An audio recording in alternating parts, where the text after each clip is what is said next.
Allez, je reçois donc M. Francis Kossou, bonjour. Kossi, pardon, oui, monsieur. Ça, c'est Bruno Possou, j'étais un peu dans le mélange des genres. Vous êtes le directeur général de Omintech Bénin. D'abord, vous nous présentez votre structure. Oui, bonjour Steve. Moi, c'est Francis Kossi. Je suis le directeur de la société Omintech. La société Omintech, c'est vraiment une alternative d'apport technologique pour une économie de fonctionnalité en Afrique, au Bénin aussi. Nous avons intégré dans notre portefeuille des technologies de rupture qui vont permettre justement à notre pays, le continent africain, de pouvoir fonctionner. Nous avons actuellement des solutions dans le domaine de la gestion de présence. Nous travaillons beaucoup dans tout ce qui est sécurité, dans le domaine porté, aéroportuaire.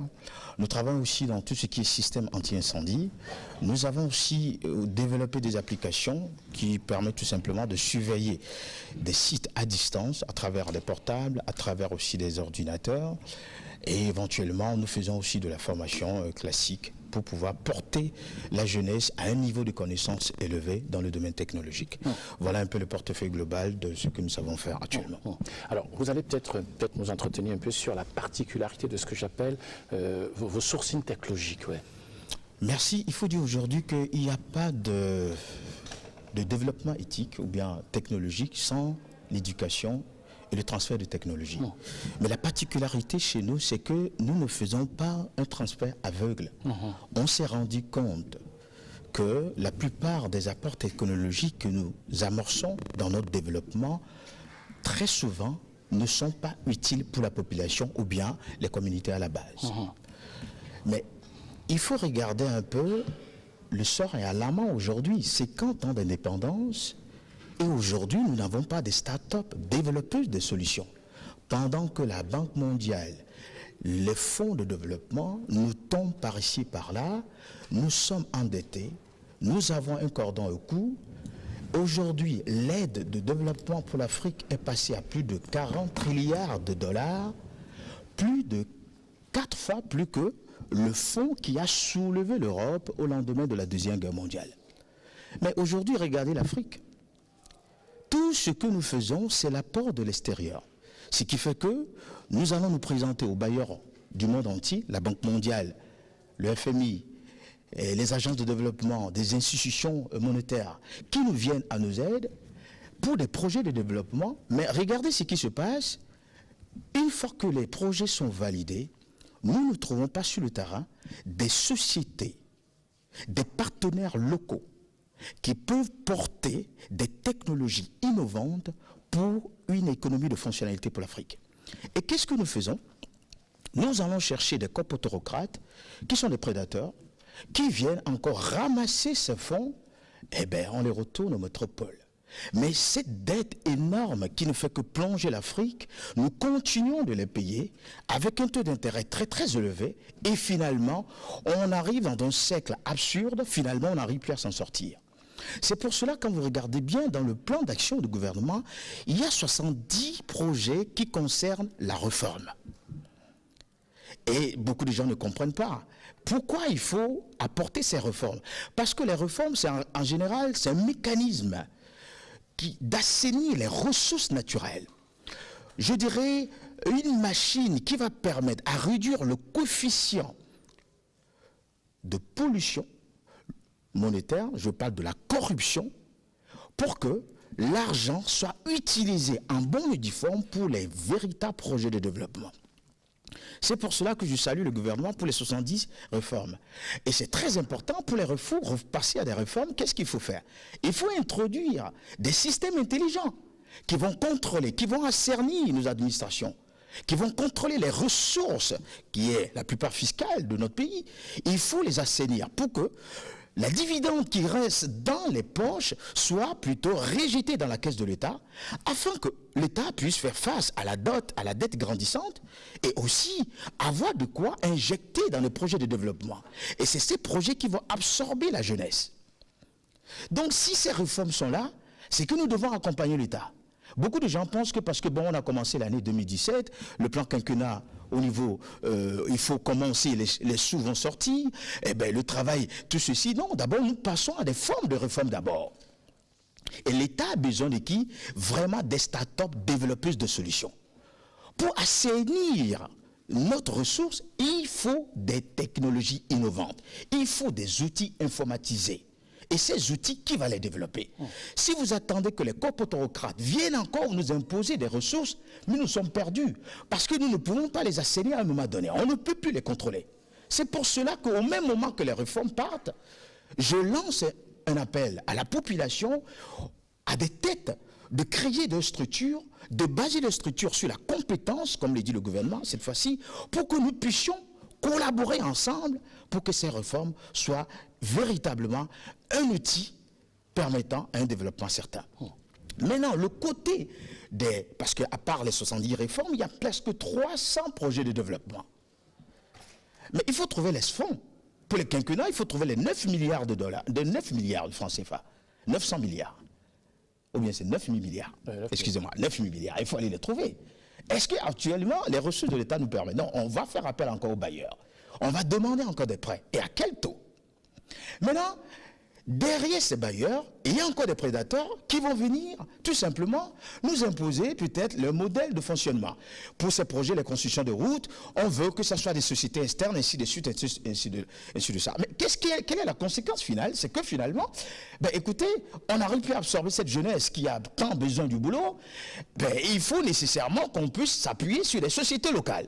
C'est là où nous produisons de la richesse. C'est là où nous avons de quoi payer maintenant en retour ce que nous avons prêté et avoir encore de quoi financer d'autres projets de développement, parce qu'il y a plein de projets qu'il faut faire. Dans le domaine industriel, nous n'avons pas d'industrie au Bénin. Dans le domaine agricole, c'est pour cela que ce que nous faisons... Moralité. Pardon? Moralité. En réalité. Moralité. Voilà. Donc, il faut nécessairement qu'on arrive tout simplement à intégrer ce genre de choses en travaillant beaucoup aussi sur l'attitude comportementale de tout un chacun. Donc, nous devons aller au travail. C'est tout ce que nous pouvons dire. Le Béninois doit commencer à travailler. C'est très important. On travaille. Je ne dis pas qu'on ne travaille pas. Mais on ne fera plus que ce que nous avons l'habitude de faire jusqu'à présent. Allez, parmi justement vos sourcings, le système de péage, nous avons fait un petit tour, Marcos Deguet et moi, dans votre société. Voici en image très courte le dispositif de péage révolutionnaire d'Omitech. Regardez. Nos gouvernements sont en train d'ouvrir effectivement pour pouvoir construire des grandes routes aujourd'hui dans la ville, pour essayer d'interconnecter tous nos environs. Donc pour pouvoir essayer de rentabiliser un peu les dépenses concernant la construction des routes, il nous faut forcément avoir un système de gestion automatisé et informatisé pour pouvoir faire une rentabilité totale et absolue, qui n'aura pas de faille pour pouvoir augmenter encore le fraude dans le rendement. Donc, nous allons essayer de vous présenter un peu le système que nous avons développé en sein pour la gestion de parking et nos péages. Donc, nous avons en face de nous le système de gestion de péage qui permet de rentabiliser des fonds au niveau d'utilisation des fonds routiers. Donc nous avons aujourd'hui devant nous le logiciel que nous appelons Comfort Packing qui permet de faire la gestion. Donc nous avons l'interface graphique qui permet de manipuler le système. Nous avons le nom de l'utilisateur qui est là et nous avons le bouton de validation. Normalement, le système est équipé d'un écran tactile avec un système, avec une unité centrale embarquée. Donc le système que nous avons vous montrer aujourd'hui, c'est juste installé sur un ordinateur portatif. Donc si c'était l'écran tactile, j'allais juste appuyer et vérifier le ticket. Donc je clique là-dessus. Donc nous avons le code ici. Donc lorsque le client passe, le client doit recevoir un code, un ticket sur lequel se trouve un code barre. Donc à la fin, quand il revient, il remet le ticket, soit à travers un lecteur de code barre à côté, il badge, il monte le ticket sur le lecteur de code barre et le code affiche automatiquement et le système lui affiche ce qu'il doit payer compte tenu du poids de son véhicule. Tout le système que nous avons développé peut être commandé à travers, via plusieurs terminaux sur un téléphone portable, sur un ordinateur. Là, on va faire une petite simulation. Donc, depuis mon téléphone que nous avons interconnecté dans le réseau avec l'application, je peux commander la barrière. Supposons que l'opérateur se lève, recule un peu des boutons poussoirs. Il peut utiliser son téléphone pour pouvoir commander la barrière de façon automatique. Donc, ici, je peux fermer directement la barrière et la réouvrir si je veux. Donc, je précise que cette commande a été effectuée via un téléphone. Donc, on peut le faire aussi sur un ordinateur, ce que je vais vous montrer tout de suite. Comme vous le voyez, nous avons actuellement la barrière qui est en position route. Donc, on peut décider de la fermer depuis notre ordinateur. Donc, il suffit juste que je clique sur le bouton fermeture et la barrière se ferme. Donc nous avons en même temps l'image animée qui nous montre l'état actuel de la barrière. Donc on peut décider de la réouvrir à nouveau. Et l'image aussi animée change d'état en fonction de l'état. Allez, le marché potentiel de cette affaire? Et puis partout, dans plusieurs projets d'infrastructure, nous pouvons justement intervenir, puisqu'actuellement on n'a pas un péage efficace au Bénin. Oui. Et ça, tout le monde le sait. Donc vous pouvez offrir cette technologie? Bien sûr, pour les routes, pour la rentabilité au niveau de... Après avoir construit les routes, il faut les rentabiliser d'une manière ou d'une autre. Donc le flux de véhicules, etc., nous pouvons vraiment, avec un système automatisé, semi-automatisé, ça permettra tout simplement de pouvoir rentrer dans les fonds. C'est parfait. Et créer de l'emploi, éventuellement, puisque c'est l'objectif. Parfait. Soyez mon invité dimanche prochain encore. Oui, ce sera avec un grand plaisir. Merci beaucoup, Francis. Merci à vous. Et je rappelle que vous êtes le directeur général de Omintech. Omintech, donc votre numéro de téléphone? Vous allez sur le site internet omintech.com, vous allez trouver toutes les informations qu'il faut, mais 65, 64... Non, attends, on reprend 65? 65, 64, 64, 64. Oui, voilà, c'est même pas compliqué. 65, 64, 64, 64. Merci. Merci, mon cher ami. Merci à vous. Soyez bénis. Merci. Ah non, j'ai compris. Sans commentaire. Angela, bonjour.